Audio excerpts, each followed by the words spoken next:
నమస్తే. ప్రస్తుతం మనం ఉస్మానియా యూనివర్సిటీ దగ్గర అయితే ఉన్నాం.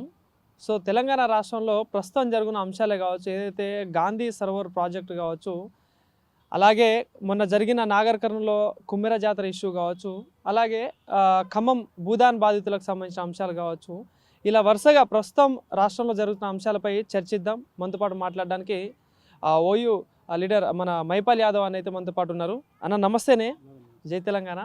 రైట్. సో ప్రధానంగా ఈ మూసీ సుందరీకరణ అనే అంశం గురించి తీసుకుందాం. సో రాష్ట్రంలో ఇప్పుడు మళ్ళీ మూసీ సుందరీకరణ, మూసీ రివర్ ఫ్రంట్ ప్రాజెక్ట్ భాగంగా గాంధీ సరోవర్ ప్రాజెక్టు కడతా ఉన్నారని చెప్పేసి ల్యాండ్ అక్విజిషన్ చేస్తూ ఉన్నారు.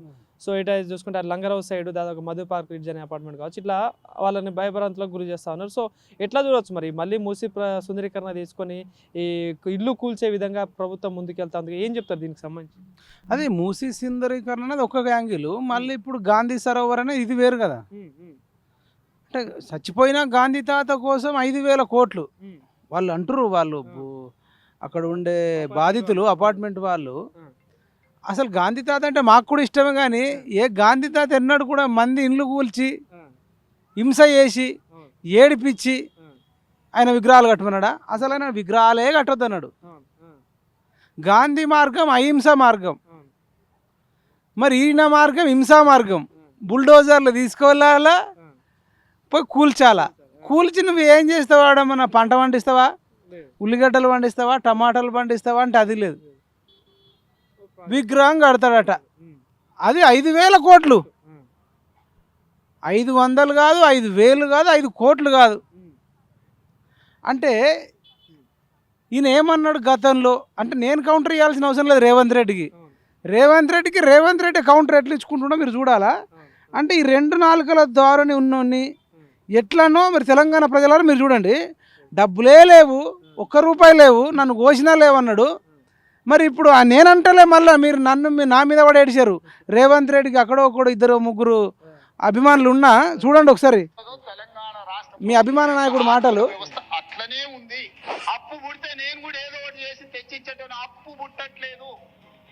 ఎవరు బజార్లో నమ్మడం లేదు. నన్ను కోసినా కూడా 18,500 కోట్ల రూపాయల కంటే ఎక్కువ ఆదాయం లేదు. ఏం చేస్తారు ఆయన?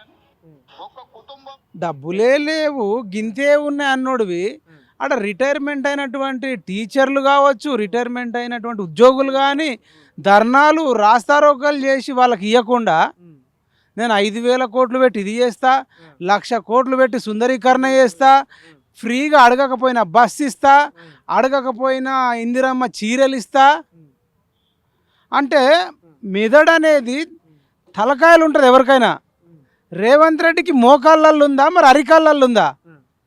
మాట ఇచ్చి అవసరం ఉన్నోడికి ఇవ్వాల్సిన బాధ్యతని విస్మరించి అవసరం లేని వాళ్ళకి ఇవన్నీ పంపకాలు చేస్తా అంటే ఏంది రేవంత్ రెడ్డి అని అక్కడ గోలు పెడుతున్నారు. ఒకటి, గాంధీ తాతకు 5,000 విగ్రహాలు పెట్టాల్సిన అవసరం లేదు. ఎందుకంటే గాంధీ తాతకు ఇవ్వాల్సిన దానికంటే విలువ భారతదేశంలో ఎక్కువ ఇచ్చిర్రు. ఇప్పుడు ఇందిరా ఆమె ఇంటి పక్క పేరుకు గాంధీ అని పెట్టుకుంది, సోనియా ఇంటి పక్కకు సోనియా గాంధీ అని పెట్టుకుంది, ప్రియాంక పక్కకు గాంధీ పెట్టుకుంది, రాహుల్కు పక్కకు గాంధీ పెట్టుకున్నాడు. ఇదంతటితో అయిపోకుండా మన డబ్బుల మీద 10 రూపాయల నోట, 5 రూపాయల నోట, 100 రూపాయల నోట, 500, 2,000 ప్రతిదాని మీద గాంధీ తాత ఫోటోనే ఉంటుంది. అంటే గాంధీ తాత ఫోటో మన ఇళ్ళల్లో, మన డబ్బులు ఎవరిదైనా జేబులో డబ్బులు ఉన్నాయా? డబ్బులు ఏమన్నా జేబులో డబ్బులున్నా ఆ డబ్బుల నోట్ల మీద అంటే 100 కోట్ల మంది, 140 కోట్ల మంది కూడా గాంధీ తాతను చూసిర్రు. మళ్ళీ నువ్వు స్పెషల్గా గాంధీ తాతకు పెట్టాల్సిన అవసరం ఏందని అడుగుతున్నాం. అది కూడా ప్రజల్ని ఇబ్బంది పెట్టి, అది నాకు కోసిన డబ్బులు లేవని చెప్పి. ఒక పని చేయండి, మీ కాంగ్రెస్ పార్టీ కార్యకర్తలు లేదంటే నాయకులు డబ్బున్నోళ్ళు చందాలు వేసుకొని కట్టుకోండి, అది కూడా ఎవరి ఇండ్లు కూల్చకుండా. ఇది గాంధీ సొంత మనవడే కదా అన్న, మొన్న ట్వీట్ కూడా పెట్టడం జరిగింది. తుషార్ గాంధీ కూడా ఇలాంటి హింసలు గాంధీ సహించడు, ప్రజలు ఇబ్బంది పెట్టి విగ్రహాలు కట్టాల్సిన అవసరం లేదని చెప్పేసి వాళ్ళ సొంత మనవడే చెప్తా ఉన్నాడు. సొంత మనమడి చెప్పినట్లే, తెలంగాణ ప్రజలు చెప్పినట్లే. తర్వాత అక్కడ ఏడుస్తురు బాధితులు, వాళ్ళు మధు రిడ్జ్ పార్కు వాళ్ళు చెప్పినా వినట్లే. అందులో కొందరు సైనికులు ఉన్నారు, వాళ్ళ భార్యలు ఉన్నారు, వాళ్ళ భర్తలు ఉన్నారు, 2 భార్యాభర్తలు కూడా అందులో పనిచేసిన వాళ్ళు ఉన్నారు, కొడుకులు ఉన్నారు, కూతుర్లు ఉన్నారు. నువ్వేం చేసినావని మరి నీ ఇల్లు కూల్చరాదు? నీ ఇంట్లో పెట్టుకో, గాంధీ తాత ఫోటో నీ ఇంట్లో పెట్టుకో, ఉందా నీ ఇంట్లో ఫోటో? మీ కొండల రెడ్డి ఇంట్లో పెట్టుకోమను, తిరుపతి రెడ్డి ఇంట్లో పెట్టు. ఆయనది కూడా బఫర్ జోన్ లో ఉంది ఇక్కడ. మరి అది కూల్చావు. అక్బరుద్దీన్ అసదుద్దీన్ ఓవైసీ ఫాతిమా కాలేజు నడి చెర్లుంటే అది కూల్చావు. నేను నిన్న నార్సింగ్ చౌరస్తా కాడికి పోయినా, సర్కిల్ దగ్గర శ్రీ ఆదిత్య వాళ్ళు మొత్తం మూసీ నదిలోనే ఆక్రమించి కాడితే దాన్ని ముట్టవు. అంటే సెలెక్టివ్గా పేదోళ్ళు అడిగే దిక్కు లేని వాళ్ళు. అంటే చట్టంలో ఇన్ని లోపాలు ఉన్నాయి కాబట్టి ఇట్లా చేస్తుర్రు. పార్లమెంట్లో లోక్సభలో ఏదైనా చట్టం వచ్చేటట్టు మనం కొట్లాడాలి. లేకపోతే ఎవడు అధికారంలోకి వస్తే వాడు విచ్చల విడిగా వాడు కూల్చాలనుకున్నది కూలుస్తాడు, నిలబెట్టాలనుకున్నది నిలబెడతాడు. కోసినా డబ్బులు లేవంటున్నావు, నేనేం చేసుకుంటున్నా డబ్బులు నాకెందుకు అంటున్నావు.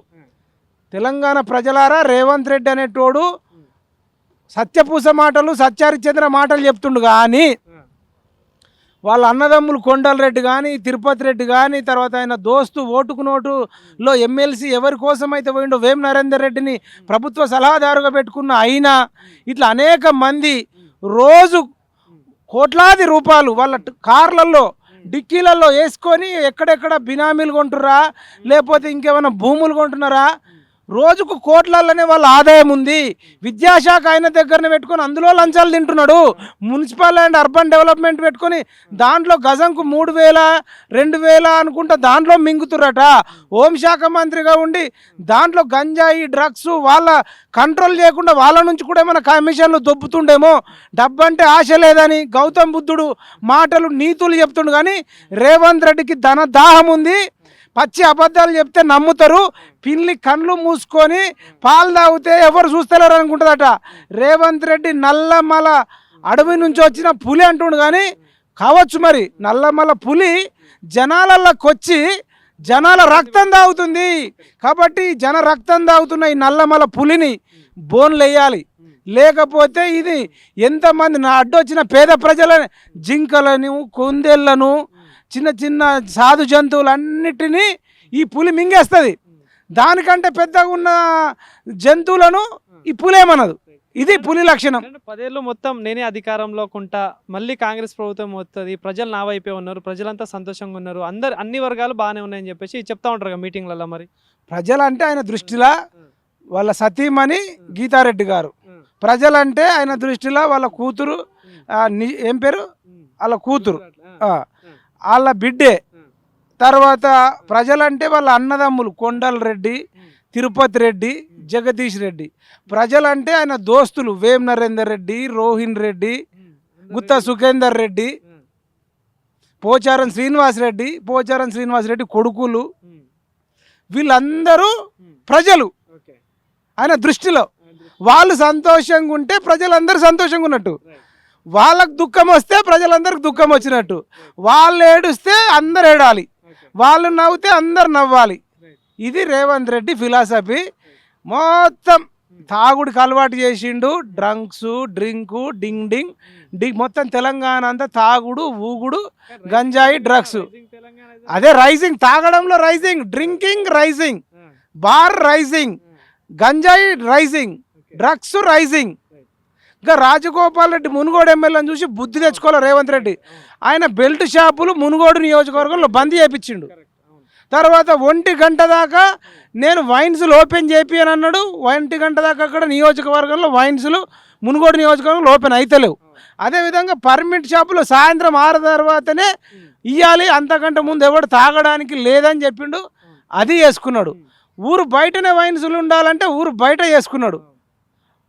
మునుగోడు ఎమ్మెల్యే రాజగోపాల్ రెడ్డిని చూసిన బుద్ధి తెచ్చుకోవాలి రేవంత్ రెడ్డి. అసలు సోనియా గాంధీ రాహుల్ గాంధీ మీకు కొంచెమన్నా ఒక అవగాహన ఉంటే తెలివి ఉంటే ఆ రాజగోపాల్ రెడ్డి గారిని నన్ను ముఖ్యమంత్రి చేయండి. ఈ రేవంత్ రెడ్డిని ముఖ్యమంత్రి చేయడం వల్ల కొండల రెడ్డి తొండల రెడ్డి తిరుపతి రెడ్డి ఈ రెడ్లంతా ఏమో దోసుకొని తింటున్నారు అంటుంటే ఏడ పేదోళ్ళ భూములు మొత్తం డింగాన్ చేస్తున్నారు. ఇంకా వచ్చిడ వికారాబాద్లో రాహుల్ గాంధీ వచ్చి మొత్తం తెలంగాణ పాటలు వేసుకొని డాన్సులు చేసుకుంటా డింగాన్ చేస్తారు. పాలన కూడా బాగుందని చెప్పేసి చెప్పిల్లటగా అది అగ్రనేతలంతా. అదే మరి నెల మనం పంపిస్తుర్రా, అందుకనే పాలన బాగుందంటారు. అంటే రాహుల్ గాంధీ బాగుంటే తెలంగాణ పాలన బాగున్నట్టు. అలా పక్క మూటలు పోతున్నట్టున్నాయి. భవిష్యత్తులో ప్రధానమంత్రి కాదు కదా, లోక్సభ ఎంపీ కూడా రాహుల్ గాంధీ ఓడిపోయే ఛాన్స్ ఉంటుంది బికాస్ ఆఫ్ రేవంత్ రెడ్డి. ఎందుకంటే మేము ఊరుకోం, తెలంగాణలో ఇంత అరాజక పాలన నడుస్తుంది కాబట్టి భారతదేశం అంతా తిరిగి ఒక్కోటి దగ్గరనే 4-5 మంత్రులు ఉంచుకొని 2.5 సంవత్సరాలు ఉంచుకొని ప్రపంచ దేశంలో కానీ భారతదేశ చరిత్రలో ఏ రాష్ట్ర చరిత్రలో లేనన్ని మంత్రి పదవులు ఒక్క ముఖ్యమంత్రి రేవంత్ రెడ్డి దగ్గర పెట్టుకున్నాడంటే ఇంకా 10 ఏళ్ళు నేనే పెట్టుకుంటా ఎవడేం పీక్తారా అంటున్నాడు. గిట్లాంటోని పెట్టినందుకు రాహుల్ గాంధీ గారు మీ పని అయిపోయినట్టే. అంటే ఇదే మీరు ఇండికేషన్ ఇచ్చేది. ఇంకా రాజ్యాంగం పట్టుకొని జోడో జోడో జోడో యాత్ర అంటున్నావు. ఒక్కోడికి 4-5 మంత్రి పదవులు ఇవ్వడం, ఒక ఎనుముల కుటుంబ నియంత్రణలో మంత్రి పదవులు అవినీతి చేయడం, అదొక రాజ్యాంగమా? ఇంకో 2 ఏళ్ళు అయితే ప్రభుత్వం అయిపోతుంది. నువ్వేమో రాజ్యాంగం పట్టుకొని వదినాం. రాజ్యాంగంలో ఒక్కడికి 5 మంత్రి పదవులు ఇవ్వాలని రూల్ ఉందా? పేదోడు ఇండ్లు కూల్చాలని రూల్ ఉందా? గాంధీ తాతకు 5,000 కోట్లు పెట్టాలని ఉందా? అసలు గాంధీ ఒక్కడే స్వతంత్ర సమరయోధుడా? భగత్ సింగ్ ప్రాణమే ఇచ్చిండు 18-20 ఏళ్ళ వయసులో. మరి భగత్ సింగ్ విగ్రహం పెట్టవా? మరి పెడతాను ఫిక్స్ అయినోడివి గాంధీ తాత పక్కకు భగత్ సింగ్ను పెట్టవా? చంద్రశేఖర్ ఆజాద్ పెట్టవా? అల్లూరి సీతారామరాజుది పెట్టవా? సుభాష్ చంద్రబోస్ వల్లనే భారతదేశానికి స్వతంత్రం వచ్చిందని బ్రిటిష్ వాడే చెప్పిండు. జర్మనీలో సైన్యాన్ని తయారు చేసి ఆయన భారతదేశానికి పంపించి బ్రిటిష్ వాళ్ళకు మరి గడగడలాడించిన సుభాష్ చంద్రబోస్ది పెట్టవా? మరి ఎవరిది పెట్టావు? ఛత్రపతి శివాజీది పెట్టావు. మరి ఇక నువ్వు గాంధీ తాతది పెడతావు. మరి ఆయన అహింస అంటాడు, నువ్వేమో హింస అంటే మళ్ళీ కోసిన డబ్బులు లేవంటావు, కోట్ల రూపాయలు పెడతా అంటావు. ఇదండి రేవంత్ రెడ్డి నిజస్వరూపం. ఈ ఒక్క వీడియో మీరు చూస్తే రేవంత్ రెడ్డి కామారెడ్డిలో ఎమ్మెల్యేగా కూడా ఓడిపోయినోడికి 4-5 మంత్రి పదవులు అంటే చీ అంటారు. రాహుల్ గాంధీ మీద చిరాకు అవుతుంది, రాహుల్ గాంధీని తిట్టుకుంటున్నారు. సో అంటే ఎట్లా మొన్న రాహుల్ గాంధీ ఇక్కడికి రావడం జరిగిందన్న. ఇప్పుడు నా రాష్ట్రంలో నిరుద్యోగులు అనేక ధర్నాలు చేస్తూ ఉన్నారు. వాళ్ళకి చెప్పిన హామీలు కావచ్చు. ఇదే రాహుల్ గాంధీ ఇక్కడికి వచ్చి చిక్కడపల్లికి వచ్చి హామీ చెప్పిన సంగతి వికారాబాద్ నుండి అటు నుండి అటే వెళ్ళిపోయింది. మరి నిరుద్యోగుల పరిస్థితి ఏంది తెలంగాణ? అదే మరి రాహుల్ గాంధీ మళ్ళొకసారి ఆర్టీసీ క్రాస్ రోడ్కి రాడు, మరొకసారి చిక్కడపల్లి లైబ్రరీ రాడు, మరొకసారి ఉస్మాన్ యూనివర్సిటీ ఇక మొన్న రాలే మళ్ళీ రాడు. ఇక రావద్దని ఫిక్స్ అయ్యాడు. అంటే నిరుద్యోగులను వచ్చి కలిసి మరి ఎట్లా ఉన్నారని కూడా రాహుల్ గాంధీ అడుగుతలేడంటే ఇంకా రాహుల్ గాంధీ కూడా చిత్తశుద్ధి లేదన్నట్టు. రేవంత్ రెడ్డి రాహుల్ గాంధీ 2 వేరు కాదు, ఆర్ఆర్ అంటారు. ఆర్ఆర్ అంటే రేవంత్ రెడ్డి రాహుల్ గాంధీ, ఆర్ఆర్ ట్యాక్సులు అంటే రాహుల్ గాంధీ రేవంత్ రెడ్డి ఇద్దరు కలిసి పంచుకుంటున్నట్టు అందరికి అనుమానాలు వస్తున్నాయి. ఈ రాష్ట్రంలో రేవంత్ రెడ్డి పని అయిపోయింది, భారతదేశంలో రాహుల్ గాంధీ పని అయిపోయింది అంటున్నారు.